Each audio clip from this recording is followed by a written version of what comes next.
Hello student, welcome to my YouTube channel Balaji ji के quiz. तो friends, आज हम बात करने जा रहे हैं ऑल इंडियन बार काउंसलिंग एग्जामिनेशन की। तो फ्रेंड्स, ये जो एग्जामिनेशन होता है ये बहुत ही ज़्यादा इंपॉर्टेंट होता है, खासकर लॉ के स्टूडेंट के लिए जो लॉ का एग्ज़ाम देने के बाद जो एग्ज़ाम देते हैं, इसके लिए ऑल इंडियन बार काउंसलिंग। तो फ्रेंड्स, इस वीडियो में मैं आपके लिए बताने जा रहा हूँ 14 ऐसे मोस्ट इंपॉर्टेंट टॉपिक्स जो अधिकतर इस एग्ज़ाम में पूछे जाते हैं, और ये वेरी इंपॉर्टेंट क्वेश्चन है, यानी कि वेरी से वेरी इंपॉर्टेंट है। इस वीडियो को आप पूरी वॉच जरूर करना। और वीडियो को शुरू करने से पहले मैं आपको एक सलाह देता हूँ, ये जो 14 क्वेश्चन है इसको एक बार आप वॉच करने के बाद एक बार रिवीजन में एक बार और देख लेना इस वीडियो को, ताकि जो आपका जो रिवीजन है वो पूरी तरह हो जाए, और जो क्वेश्चन होते हैं वो आपको पूरी तरह रट जाएंगे अगर आप इस वीडियो को 2 बार देख लेते हैं। यकीन नहीं है तो एक बार ट्राई करके देखना, उसके बाद बताना। तो चलिए वीडियो को स्टार्ट करते हैं।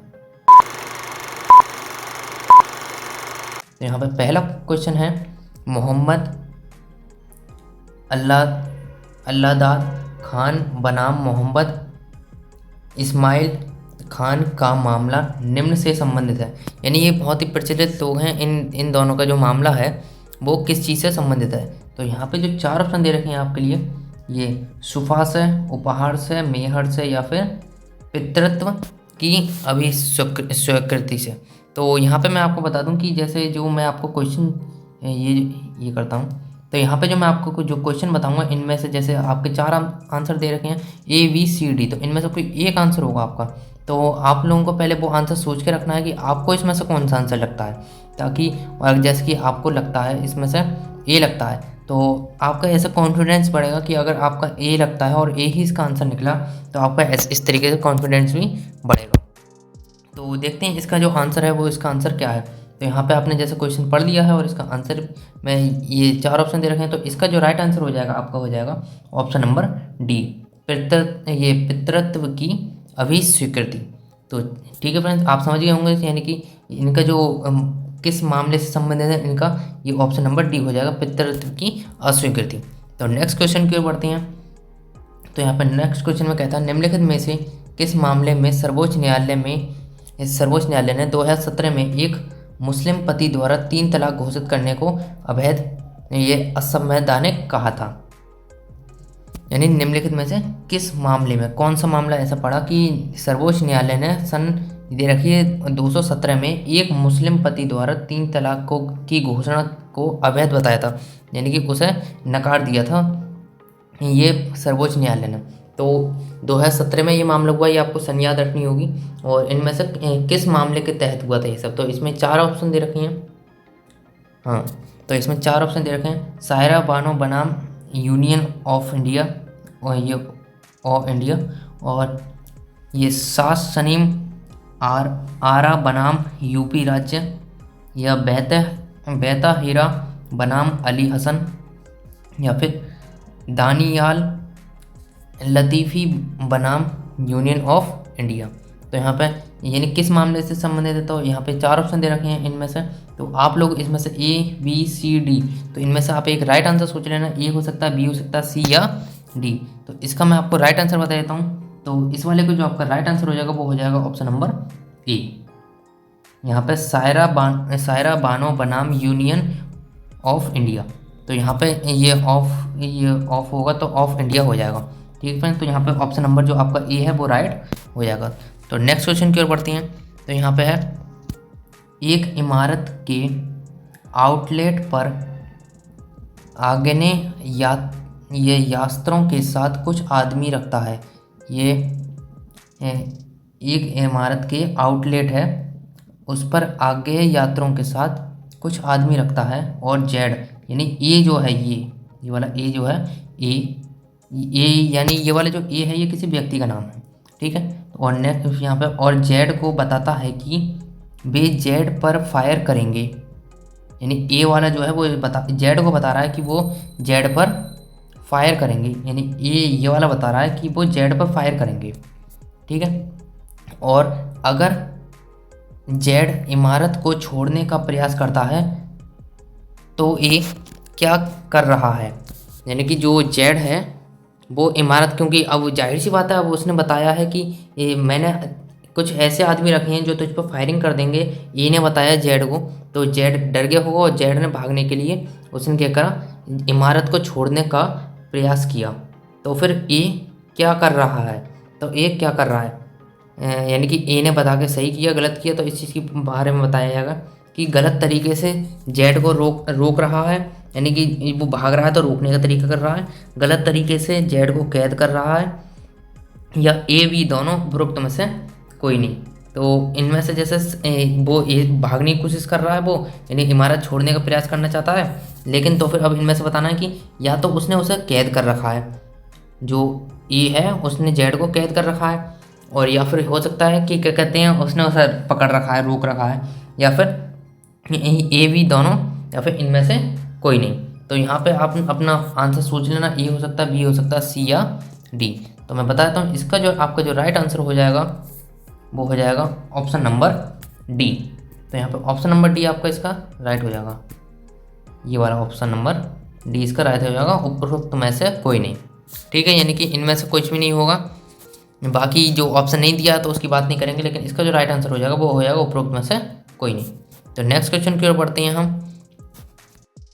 तो यहाँ पे कहता है रमेश ने सुरेश की सहमति के बिना सुरेश पर एक कुत्ते को कूदने के लिए उकसाता है। यानी जो रमेश है उसने सुरेश की सहमति के बिना, यानी सुरेश तैयार नहीं था इस काम के लिए, कि उसने सुरेश पर एक कुत्ता छोड़ दिया, कूदने के लिए उकसाता है। यदि रमेश का इरादा सुरेश को चोट पहुंचाना है, डराना या यानी कि ठिकाना है, यानी डराना या धमकाना है, तो यानी कि अगर जो ये रमेश है इसका इरादा उसे चोट पहुंचाना या डराना धमकाना है, तो रमेश सुरेश पर बल का उपयोग करता है, रमेश सुरेश पर हमला करता है, रमेश सुरेश पर आपराधिक बल का उपयोग करता है, या उपरोक्त में से कोई नहीं। यानी कि यहाँ पे ये क्वेश्चन ये कहता है कि यदि ये एक व्यक्ति है रमेश ने सुरेश की सहमति के बिना, यानी कि वो सहमत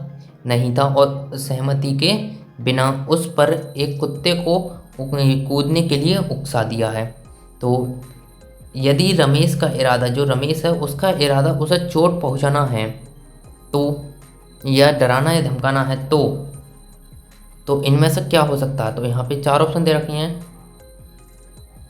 इसमें रमेश सुरेश पर बल का उपयोग करेगा, या रमेश सुरेश पर हमला करता है, या रमेश सुरेश पर आपराधिक बल का उपयोग करता है, या फिर उपरोक्त में से कोई नहीं। तो आप लोगों ने सोच लिया होगा इसका आंसर ए होगा, बी होगा, सी होगा या डी होगा। तो मैं बता देता हूँ इसका जो आपका राइट आंसर हो जाएगा वो हो जाएगा option number C, Ramesh Suresh पर आपराधिक बल का उपयोग करता है। यानी कि ये अपराध है कि उसकी सहमति के बिना उस पर कोई कुत्ता यानी कि जानलेवा हमला करना, चोट पहुंचाना, तो ये सब एक अपराध में आता है। तो इसमें ये सी ऑप्शन आपका बिल्कुल राइट हो जाएगा।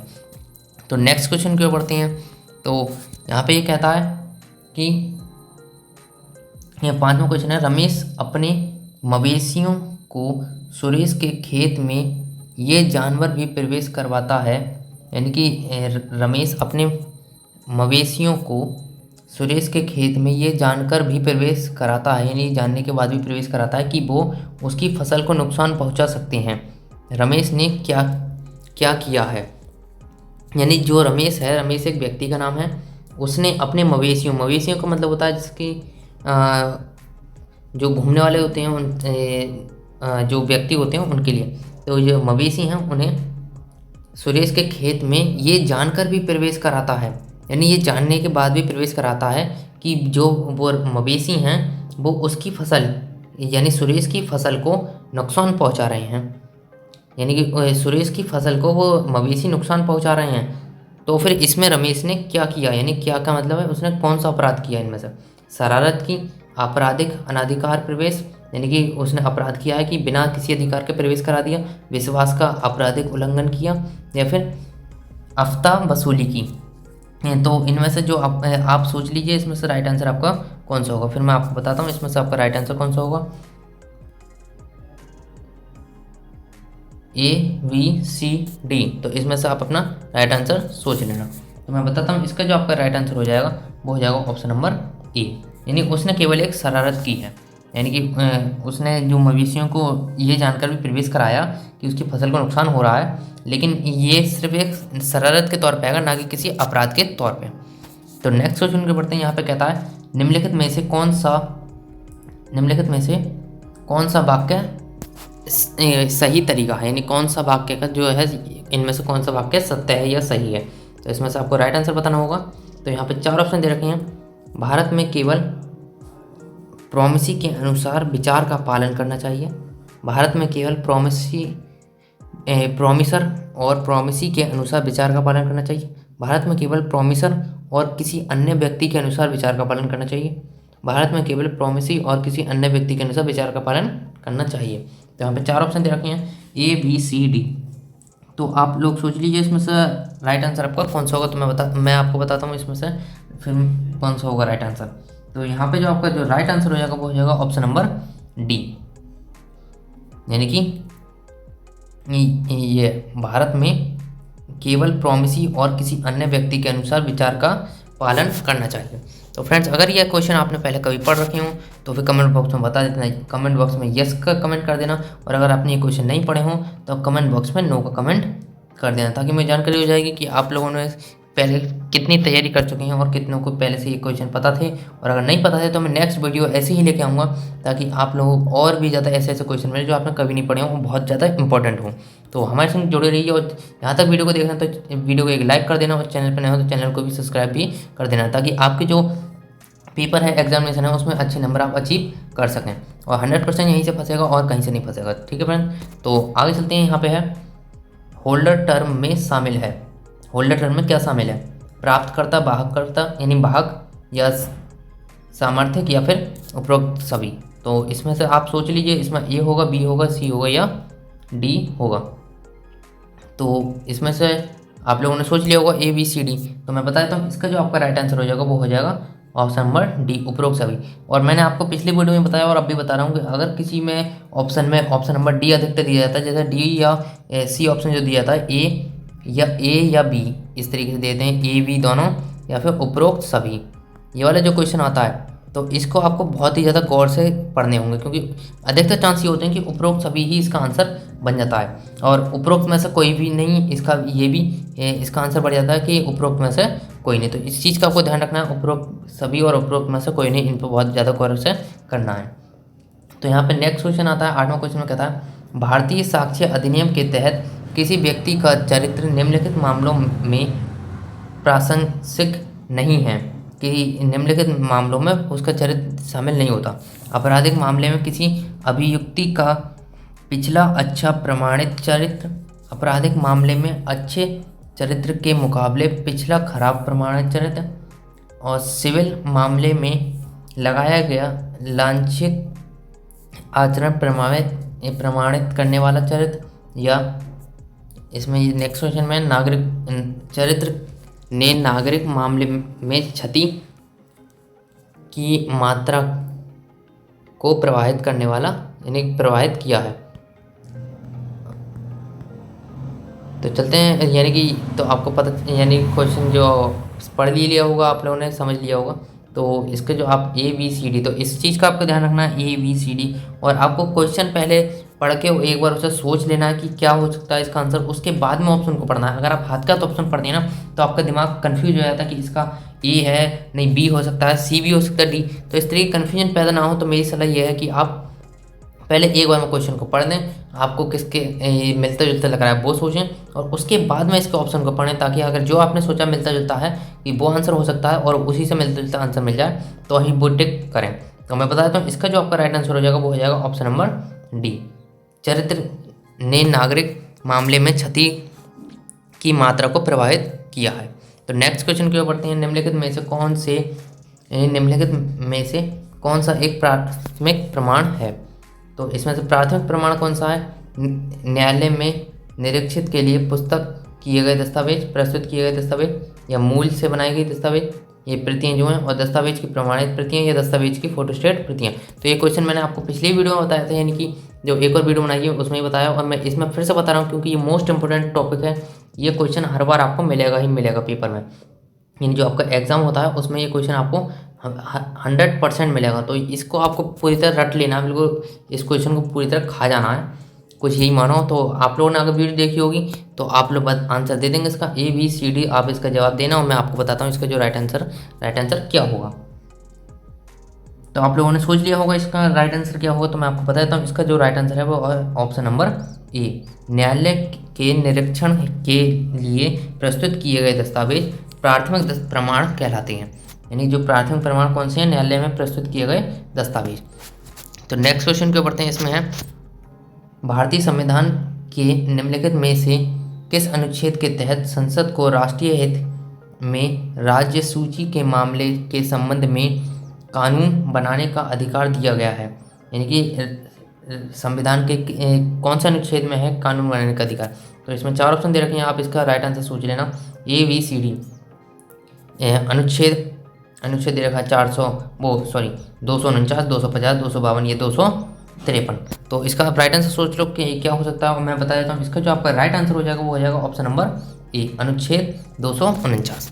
तो नेक्स्ट क्वेश्चन को पढ़ते हैं, निम्नलिखित में से किस मामले में अदालत ने निर्धारित किया है कि जीवन के अधिकार में मरने का अधिकार शामिल नहीं है। जीवन के अधिकार में मरने का अधिकार शामिल नहीं है।